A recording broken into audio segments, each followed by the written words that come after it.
Dans le tumulte de Lagos, où richesse et misère se frôlent sans jamais se mêler, Tari, une jeune femme prête à tout, refuse de se plier à son sort.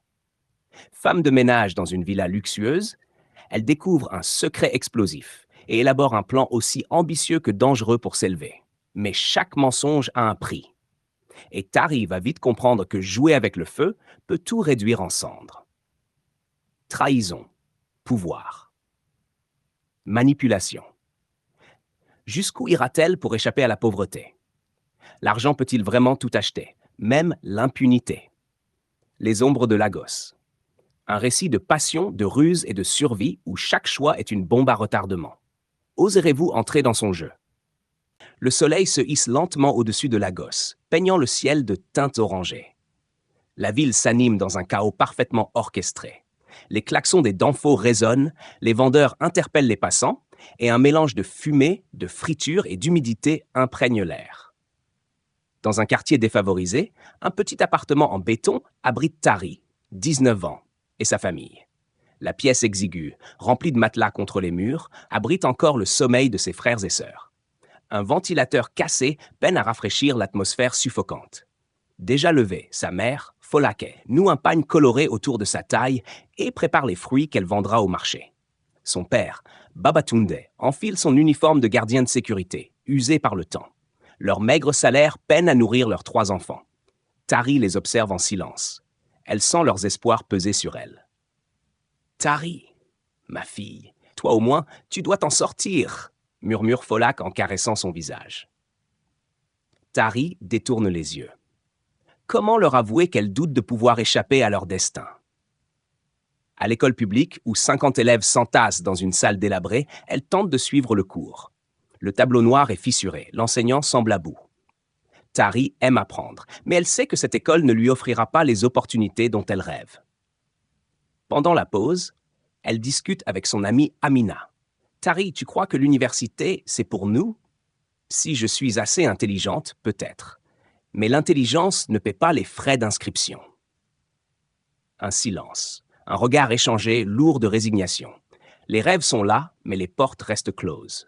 Dans un danfo bondé, Tari traverse Lagos jusqu'à Victoria Island. Les rues délabrées s'effacent peu à peu devant des routes pavées, des voitures luxueuses et des immeubles scintillants. Son estomac se noue lorsqu'elle descend devant une villa immense. Le portail s'ouvre. Une domestique l'accueille et lui indique son travail. L'intérieur est un autre univers. Marbre blanc, meubles en cuir, lustre imposant. En frottant le sol, Tari aperçoit un magazine sur une table en verre. En couverture, une femme riche et élégante exhibe sa maison de rêve. Lentement, Tari pose ses doigts poussiéreux sur l'image. Un mélange d'envie et de colère naît en elle.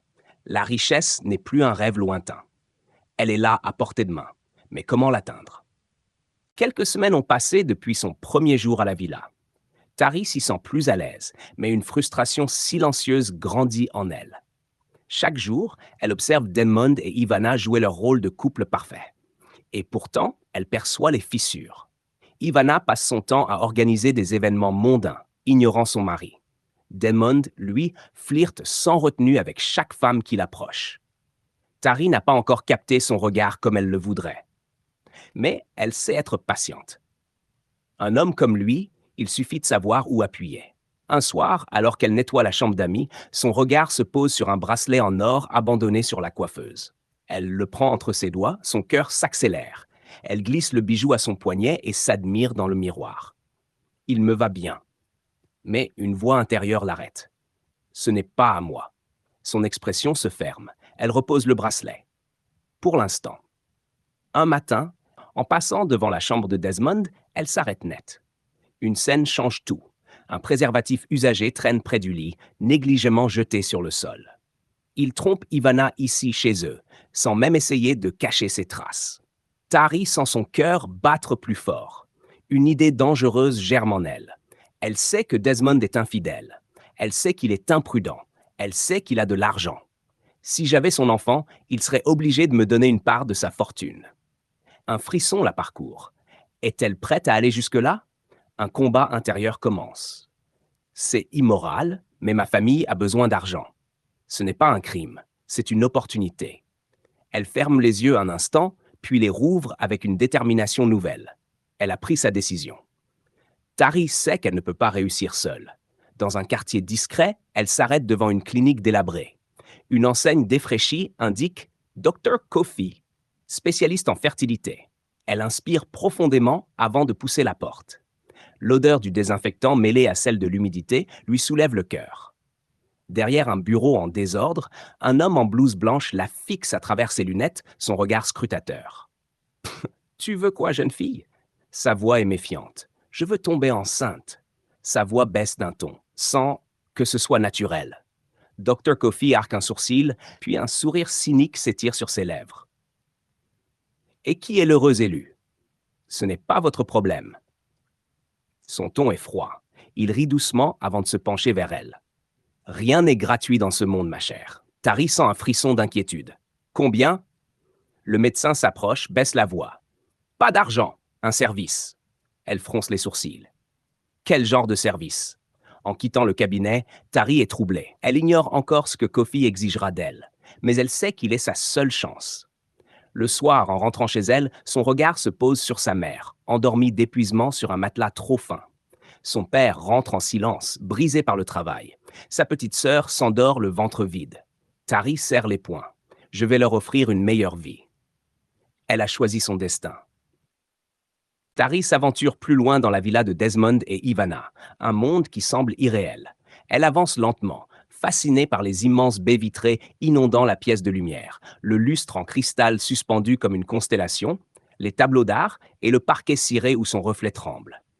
Tout ici respire l'opulence. Sur la table en verre du salon, un plateau de petits fours à moitié entamé repose, oublié. Le gaspillage la révolte autant qu'il la fascine. Dans ma maison, on rationne les repas. Ici, on les abandonne. Tari se sent transparente dans cet univers où le personnel n'existe qu'en arrière-plan. Mais elle n'est pas comme eux. Elle refuse de se contenter de nettoyer. Elle veut appartenir à ce monde. Alors qu'elle dépoussière la bibliothèque, Desmond entre. Sa chemise en soie entrebâillée laisse deviner un homme qui sait son pouvoir. Son parfum boisé sature l'air. Son regard scrute Tari, un peu trop longtemps. « Tu es la nouvelle, n'est-ce pas ?» Son sourire est léger mais incisif. Tari baisse les yeux. « Bienvenue, j'espère que tu fais du bon travail. » Son ton est neutre, mais Tari sent son cœur s'emballer. Il est puissant. Il ne lui a même pas demandé son nom. Il ne me voit pas encore, mais il me verra. Dans la cuisine, Ivana rentre de son cours de yoga. Grande, mince, drapée d'une robe de créateur, elle dégage une beauté intimidante. Ses longs cheveux blonds cascadent sur ses épaules et elle traverse la pièce sans un regard pour Tari. « Desmond est rentré ?» demande-t-elle d'un ton froid. « Oui, madame, il est dans la bibliothèque. » Toujours occupé. Tari capte l'amertume dans sa voix. Ce mariage n'est qu'une façade. Ivana a tout. Pourtant, elle semble vide. En nettoyant près du bureau, Tari aperçoit une porte entr'ouverte. Son regard se fige sur un coffre-fort mal refermé. À l'intérieur, une enveloppe débordante de billets, des millions de Naira en liquide. Son souffle se coupe. Je pourrais travailler 10 ans sans jamais voir autant d'argent d'un coup. Mais ce n'est pas juste l'argent, c'est ce qu'il représente, la liberté. Un bruit la fait sursauter. Desmond claque le coffre. Leurs regards se croisent. Un sourire en coin s'étire sur ses lèvres. L'argent fascine toujours, n'est-ce pas? Tari détourne les yeux, feignant l'indifférence. Mais elle sait. Il m'a vu, enfin. Sur le chemin du retour, son esprit tourbillonne. La villa, l'argent, le pouvoir. Tout ce qu'elle n'a pas, mais qu'elle prendra. Passant devant une vitrine de luxe, elle s'arrête. Son reflet lui renvoie l'image d'une domestique. Uniforme trop grand, cheveux négligés, regard épuisé. Mais derrière cette silhouette terne, une femme nouvelle s'éveille. Un jour, ce sera moi qui porterai ses vêtements. Elle détourne les yeux, disparaît dans la foule, le cœur battant. Elle vient de prendre une décision. Ivana rentre de son voyage d'affaires à Londres où elle négociait un contrat de mode pour sa marque. Dès qu'elle franchit la porte de leur somptueuse villa de Victoria Island, elle sent que quelque chose a changé. L'air est lourd, différent. Elle retire ses talons Gucci et avance sur le parquet brillant. Pas de Desmond pour l'accueillir. D'ordinaire, il est là, jouant son rôle de mari parfait. Elle serre la mâchoire. Cette absence nonchalante l'exaspère. Le lendemain, alors qu'elle se fait coiffer dans un salon de luxe, Sandra, une amie, s'approche avec un sourire en coin et s'installe près d'elle. Ma chérie, on dit que ton mari a toujours des goûts exotiques. Ivana arque un sourcil. Pardon? Sandra prend un air faussement innocent. On parle d'une femme de ménage qui aurait attiré son attention, une petite du quartier. Ivana ne cille pas, mais son cœur rate un battement. Desmondes encore? Elle refuse de montrer la moindre émotion. Pas question que ces femmes voient qu'elle m'atteigne. Mais dans son esprit, un poison insidieux commence à se répandre. Le soir, dans leur chambre conjugale, Ivana l'observe. Il est assis sur le bord du lit, boutonnant sa chemise après une douche. Son parfum boisé flotte dans l'air. Elle le fixe longuement. « Tu veux me dire quelque chose, Desmondes ?» Sa voix est glaciale. Il hausse les épaules, l'air détendu. « Comme quoi ?» Elle s'avance lentement, plante son regard dans le sien. Une rumeur circule, à propos d'une femme de ménage. Il se fige, imperceptiblement. Son visage reste impassible, mais Ivana capte l'ombre d'une tension furtive. Tu écoutes trop les commères de Lagos. Son ton est calme, trop calme. Elle croise les bras. Il ment. Elle le sait. Alors pourquoi as-tu l'air si tendu? Desmondes se lève lentement, inversant la dynamique. Il s'approche et sa voix se fait plus douce, presque caressante. Chérie, ne me dis pas que tu crois à ces ragots. Tu es bien au-dessus de ça, non? Ivana ne bouge pas. Elle refuse d'être manipulée. Je te préviens, Desmond, si j'apprends que c'est vrai, tu le regretteras. Elle se détourne et quitte la chambre, mais elle sait qu'elle ne laissera pas passer ça. Seul, Desmond laisse échapper un long soupir. Ivana a appris bien trop vite. Il passe une main sur son visage. Il se croyait intouchable. Mais l'étau se resserre. Merde, il faut que je gère ça. Il attrape son téléphone et envoie un message rapide à Tari. On doit parler. Pas chez moi. Je t'envoie un chauffeur demain. Il doit calmer la situation avant qu'elle ne dégénère. Assise sur son balcon, un verre de vin rouge à la main, Ivana réfléchit. Elle a toujours su que Desmond était infidèle. Mais cette fois, c'est différent. Pourquoi cette fille lui reste-t-elle en tête? Elle refuse d'être l'épouse trompée qui ferme les yeux. D'un geste précis, elle ouvre son téléphone et compose un message. « J'ai besoin que vous trouviez tout ce que vous pouvez sur une certaine Tari. Rapidement. » Tari se réveille dans son nouvel appartement, bien loin du logement exigu où elle vivait avec sa famille. Grâce aux millions de Naira versés par Desmond, elle a troqué les murs humides contre des meubles en cuir et des rideaux en soie. Le confort est là, mais une ombre plane. L'insécurité ne disparaît pas. Ce matin-là, son téléphone vibre. Un message anonyme. Message inconnu, nous devons parler. Urgent. Cabinet du Dr Kofi à 14 heures. Son estomac se noue. Pourquoi maintenant? Est-ce qu'il me fait chanter? Elle sait qu'elle n'a pas le choix. Le cabinet du Dr Kofi est aussi lugubre que dans son souvenir. Il l'attend derrière son bureau encombré de dossiers, son regard plus perçant qu'à l'ordinaire. Ferme la porte.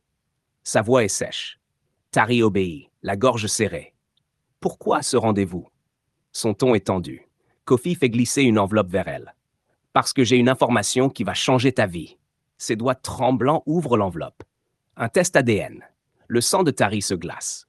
Dr Kofi est le père de l'enfant, pas Desmond. Son souffle se bloque. C'est impossible. Sa voix n'est qu'un murmure. Le médecin sourit, un sourire froid et satisfait. Oh que si! La panique l'envahit. Tout son plan repose sur le fait que Desmond croit être le père. Kofi s'appuie contre son bureau, croisant les bras, un éclat carnassier dans les yeux. Tu veux garder ton petit secret, pas vrai? Tari serre les poings. Elle refuse de tout perdre. Tu ne diras rien. Son ton est menaçant. Kofi ricane doucement. Ah bon? Et si j'en avais besoin, moi aussi de cet argent? Elle comprend. Du silence en échange d'un prix. On fait un deal, Tari. Je ferme ma bouche et toi, tu m'assures une compensation régulière. Elle sent le piège se refermer. Si Desmond apprend la vérité, je perds tout. Ses lèvres se pincent, mais elle finit par hocher lentement la tête. Marché conclu. Mais dans son esprit, une seule idée germe déjà, trouver un moyen de se débarrasser de Kofi, définitivement. Pendant ce temps, Ivana reçoit un dossier du détective privé. Ses yeux balayent les pages avec une concentration froide. Des reçus bancaires. Un virement suspect. Une adresse. Tari. Elle murmure ce nom. son regard s'assombrissant. Elle prend son téléphone, compose un numéro.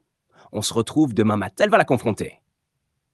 Ivana, drapée dans une robe cintrée beige, lunettes de soleil Prada posées sur son nez, se tient devant un immeuble discret à Lekki phase 1.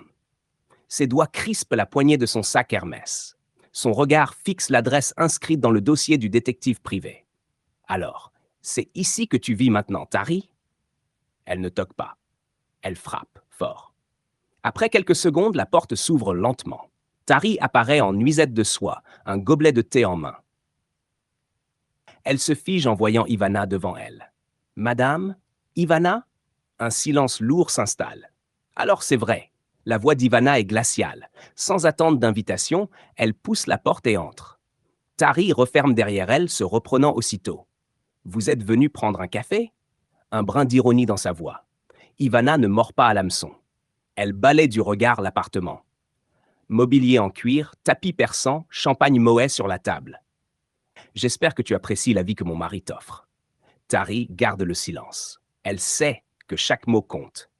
Elle croise lentement les bras. Pourquoi êtes-vous là? Un sourire effleurant les lèvres, Ivana avance d'un pas. Pour voir ton visage quand je te dis que je sais tout. Tari reste impassible, mais son cœur cogne dans sa poitrine. Jusqu'où Ivana est-elle allée? Et que croyez-vous savoir exactement? Sa voix est calme, trop calme. Leur regard s'accroche. Que tu as pris l'argent de Desmond, que tu prétends être enceinte de lui, que tu vis ici grâce à un virement, mais sans aucune preuve qu'il soit le père. Le sang de Tari se fige. Elle est trop proche de la vérité. Mais elle ne flanche pas. Elle esquisse un rire sec, s'approche d'Ivana. Si vous êtes si sûre, pourquoi votre mari a-t-il payé? Vous avez peur de la vérité, madame. Ivana serre les poings. Elle sort un document de son sac et le jette sur la table. Parce que moi, j'ai fait faire un test ADN, un battement suspendu. Et Desmond n'est pas le père. Le sol se dérobe sous Tari. Elle est piégée. Pendant ce temps, Desmond est au bureau. Whisky à la main, enfoncé dans son fauteuil en cuir. Son téléphone vibre. Un message d'Ivana. « Rentre à la maison maintenant », il soupire. Passe une main sur son visage. La tempête arrive. Quand il franchit la porte de la villa, Ivana l'attend. Assise dans le salon, dossier du détective privé posé sur la table. « Tu vas m'expliquer ou je vais te détruire. » Sa voix est calme, mais tranchante comme une lame. Desmond fronce les sourcils.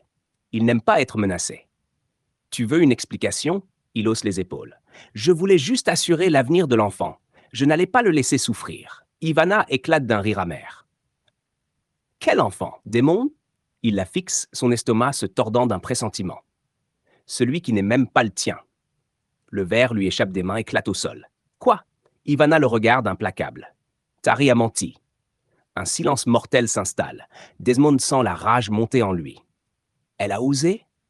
Il saisit son téléphone, compose un numéro. « Où es-tu » ? « Chez moi. Pourquoi ?»« Reste là, j'arrive. » Il raccroche. Attrape ses clés. Ivana l'observe partir glaciale. « Fais ce que tu veux. » Elle marque une pause, puis ajoute « Mais si tu ne règles pas ce problème, c'est moi qui vais le faire. » Tari est assise sur son canapé. Son corps est figé, mais son esprit tourne à 1000 à l'heure. Elle sait. Desmond vient vers elle. Son regard glisse vers un tiroir à sa droite. À l'intérieur, un couteau. Si je suis piégé, il ne me reste qu'une option. Désormais, c'est une question de survie. Tari est assise sur son canapé, le regard vide. Elle sait. Desmond va venir. La peur lui noue l'estomac, mais elle ne peut plus reculer. Son téléphone vibre. Tu ferais mieux d'avoir une bonne explication. Ses mains tremblent. Elle ne peut pas perdre tout ce qu'elle a construit. Mais avant qu'elle ne puisse préparer sa défense, un bruit secoue l'appartement. Bam! Bam! Son cœur s'arrête. Déjà? Desmond? Non, une voix grave traverse la porte. Ouvre, Tari. Je sais que tu es là. Elle retient son souffle, hésite, puis lentement elle ouvre. Il entre sans invitation. Son visage est sombre, tendu. L'odeur de l'alcool plane autour de lui. Ses yeux sont plus menaçants que jamais. On a un problème. Il referme la porte derrière lui, verrouille, puis se tourne vers elle. Tari recule instinctivement. « Qu'est-ce que tu veux encore ?» Il ricane, sarcastique. « Mon dû. Il s'approche. T'as cru que j'allais disparaître? Maintenant que Desmond sait tout, je n'ai plus rien à perdre. Son regard se fait glacial. Si tu veux que je garde ma bouche fermée, tu vas me payer. Elle s'y attendait. Combien? Mais Kofi ne recule pas. Il s'approche encore. Trop près. Pas juste de l'argent. Un frisson glacé la traverse. Il croit pouvoir la posséder? Après tout ce qu'elle a bâti? Lentement, elle recule. Ses doigts frôlent la table, un verre d'eau. Elle inspire. Adopte une voix douce. Tu veux un verre avant qu'on discute? Kofi rit moqueur. Depuis quand t'es si gentille? Il la fixe, méfiant. Puis il attrape le verre, boit une gorgée. C'est suffisant.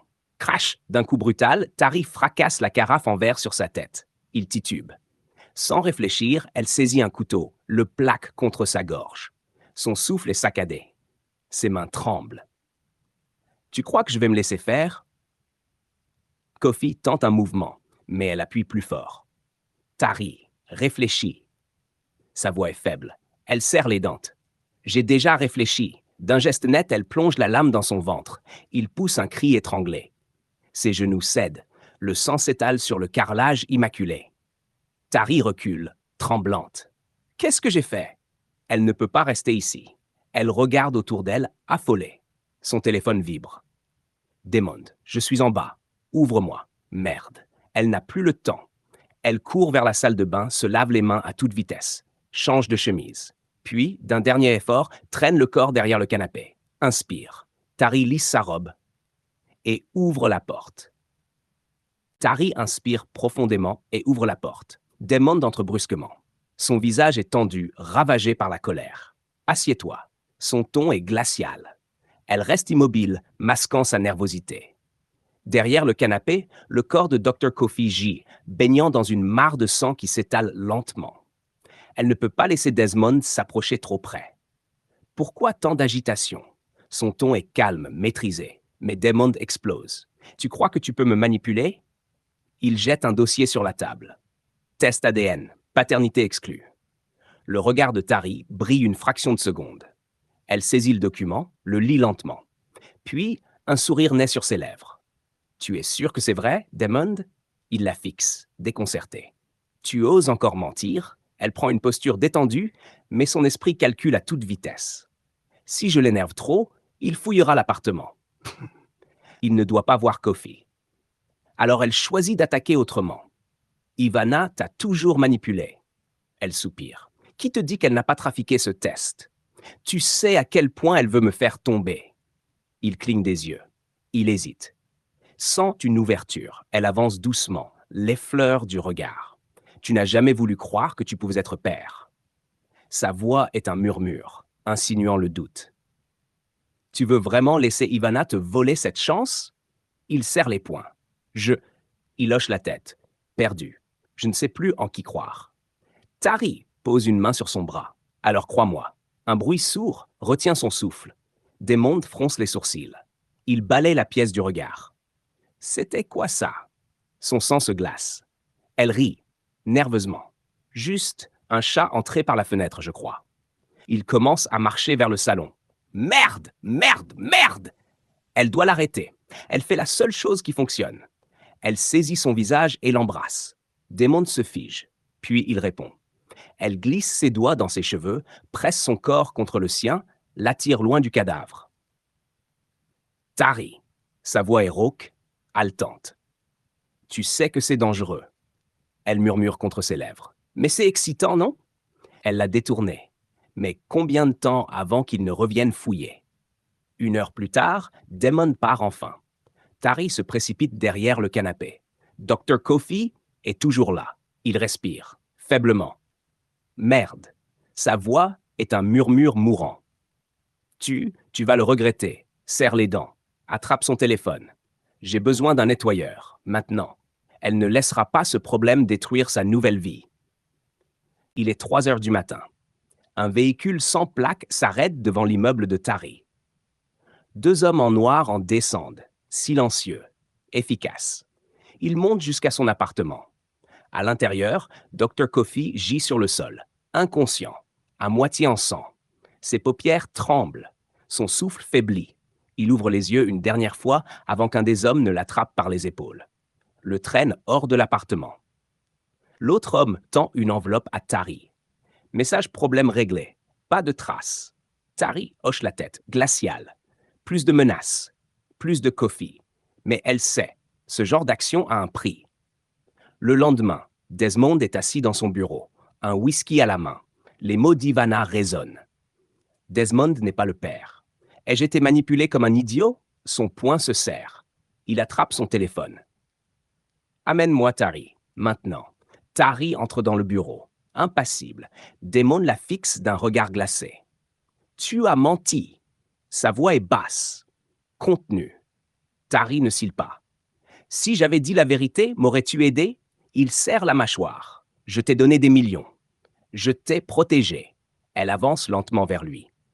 Et moi, je t'ai offert une illusion. Une raison de croire en quelque chose de plus grand qu'un mariage froid et sans amour.